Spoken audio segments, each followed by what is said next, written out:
Hello everyone, welcome to my channel. আজ প্রথমেই ব্লগটা শুরু করছি হাওড়া স্টেশন থেকে। তো আমি পৌঁছে গিয়েছিলাম উবেরে করে হাওড়া স্টেশন। তো হাওড়া স্টেশন পৌঁছে দেখলাম লোক এত গিজগিজ করছে, মানে বলার মতো না। তোমরা দেখতেই পাচ্ছ ভিডিওতে, মারাত্মক ভিড় ছিল সেদিন। আর আমি যাচ্ছিলাম বিলাসপুরে প্রোগ্রামে, যদিও ওটা প্রপার বিলাসপুর নয়, বিলাসপুর থেকে একটুখানি দূরে, অর্থাৎ ওই প্যান্ড্রা রোড নামে একটা দূরে। তো আমার ট্রেনটা যদিও হাওড়া থেকে ছিল না, আমার ট্রেনটা ছিল সাঁতরাগাছি থেকে। তো টিকিট যেহেতু হাওড়া স্টেশন থেকে পাওয়া যায়নি, তো আমি হাওড়া থেকে আর কি একটা নর্মাল টিকিট কেটে চলে এসেছিলাম সাঁতরাগাছি। তো সাঁতরাগাছি পৌঁছে আমাদের ট্রেনটা দিয়েছিল 1 নম্বরে। তো পৌঁছে গেলাম ট্রেনে উঠে। তো ট্রেন ছেড়েও দিল সবার সাথে দেখা করে। তো চলো এবার ধীরে ধীরে যাই, আর তোমাদের সাথে পুরো জার্নিটা কিন্তু আমি শেয়ার করব। তো রাত্রিবেলা ঘুমিয়ে পড়েছি যেরকম, কিন্তু ওই একটা লোক ওখানে দাঁড়িয়ে কী করছিল জানি না। তো বিলাসপুরে নেমে গেছি সকালবেলা, পরদিন সকালবেলা। তো এই যে এখানে আমাদের গ্রুপের সবাই রয়েছে। তো চলো যাওয়া যাক যাত্রাপথে। তো আমাকে ওরা বলেছিল প্রথমে কিছুটাই দূর, বাট যখন যাওয়া শুরু করলাম, তো তার আগে একটা কথা বলি, তোমরা যারা আমার চ্যানেলে নতুন আগে কিন্তু সাবস্ক্রাইবটা করে দিও। তো যাই হোক না কেন, তো যখন চলতে শুরু করলাম দেখলাম ওরে বাবা রে বাবা, 15 মিনিট, মানে 15 মিনিটকে তোমরা যদি মানে কি বলবো আর কি 10 দিয়ে গুণ করো, তাহলে যতটা রাস্তা হবে ঠিক ততটাই আর কি। তো যাই হোক না কেন, তো চলে গেলাম। তো আমরা পাহাড়ের ওপর থেকে যাচ্ছিলাম, তোমরা হয়তো রাস্তা দেখে বুঝতেই পারছো। তো এত দারুণ সুন্দর চারপাশটা ছিল না, সবুজে একদম ভরা, মানে মারাত্মক ভালো লাগছিল, মারাত্মক ভালো লাগছিল। তো যাই হোক, রুমে পৌঁছে আমার আর ভিডিও করা হয়নি, বাকি জিনিসপত্র, সকালবেলা ব্রেকফাস্টও খাইনি, রেডি হয়ে গিয়েছি, কারণ আমাদের সকালবেলারই শো ছিল। তো যাই হোক না কেন, দেখতেই পাচ্ছ আমি এখন রেডি হচ্ছি, নিজে একা একা করতে হচ্ছে সব কিছু। সাথে যদি কেউ থাকে তাও একটু টুকটাক হেল্প করে, বাট এখানে আমি একাই 100। তো চলো ধীরে ধীরে রেডি হই, তোমরাও দেখো। যদিও আজকের ব্লগটা একটুখানি প্রত্যেক দিনের ব্লগের থেকে একটু ছোটই হবে, বাট যাই হোক না কেন, যতটা সম্ভব চেষ্টা করেছি সবটা তোমাদের সাথে শেয়ার করার।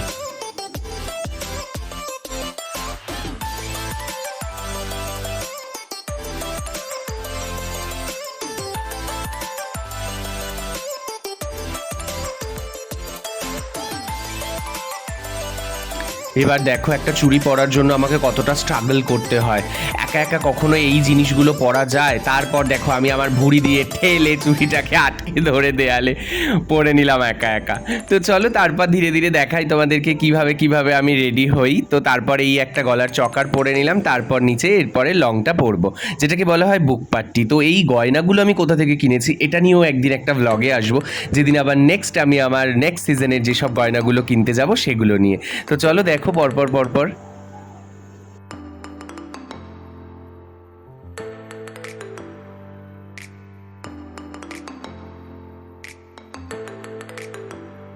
আর এই হারটা তো আমি কিছুতেই পড়তে যাচ্ছিলাম না, মানে পড়তে গিয়ে আমার মুখের পুরো মেকআপ সাইড থেকে ঘেটে যাওয়ার একটা চান্সেস ছিল।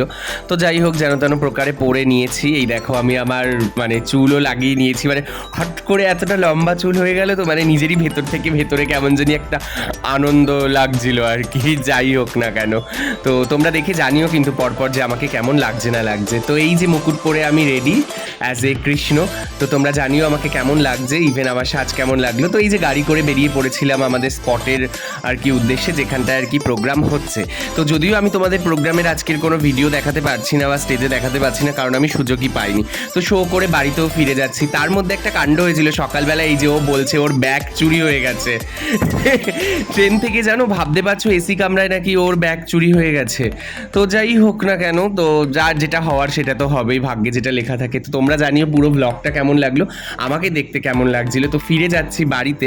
এবার তোমরা জানো যে প্রোগ্রাম করতে আর কি যতটুকু সময় ধরে, যতটা ধৈর্য ধরে সাজতে হয়, ঠিক খোলার সময়ও ঠিক ততটাই ধৈর্য ধরে আমাকে ধীরে ধীরে একের পর এক জিনিসপত্রগুলো খুলে যত্ন করে গুছিয়ে রাখতে হয়। বিকজ এই জিনিসগুলো আমার কাছে কেন জানি না মনে হয় প্রাইসলেস, ভীষণ দামি, ভীষণ মানে যত্ন সহকারে আমি রাখি। বিকজ এই জিনিসগুলো দিয়েই আর কি, এই জিনিসগুলোর দ্বারাই আমার পেট চলে, আমি কাজ করি।